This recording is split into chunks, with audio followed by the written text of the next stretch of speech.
kick off the pud, put 150 grams of dark chocolate and 120 grams of butter into a glass bowl. Season with a pinch of salt to really bring out the flavour of the chocolate. So I'm just really gently melting the butter and the chocolate over a bain-marie, which is basically simmering water, which isn't touching the bottom. So it's just the steam that's melting that chocolate. While the chocolate melts, grease baking moulds with a bit of butter to stop the fondant sticking. Thanks, Henry. Now to make the body of the pudding, let's go with the melted chocolate. We need 3 eggs and 150 grams of sugar. And give it a whisk. And we want to get this light and fluffy. Takes a bit of hard work. So this is it. Once it becomes light and airy, it's ready to be added into the chocolate. Really gently and slowly. We don't want to knock the air out of the egg. We've just whisked so hard to get it all in. Now we just need to add 100 grams of soft white flour.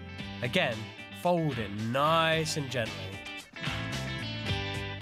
I have to say, this is looking really delicious. And it's ready to go into these moulds. So I want a generous dollop in each one. Wow. So I've got these truffles. I kept them in the freezer because it's so flipping hot out here. And what we're going to do is just take one and then poke it inside.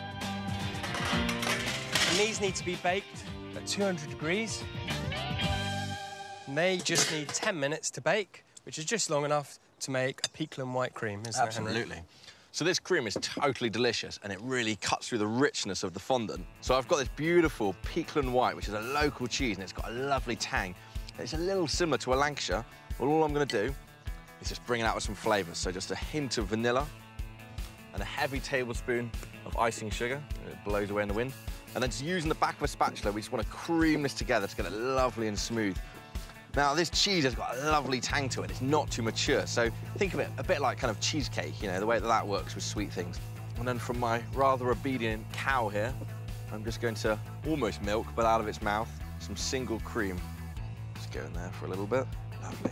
And what we're looking for is a consistency of double cream, and that is going to be absolutely perfect. Just let them rest for 2 minutes, just so they can set. Right, now time to dress our plate. Couple of lines of jam on here. Dust them with cocoa powder. Got some caramelised hazelnut nibs, which give it a lovely crunchy finish. That is pure indulgence, though.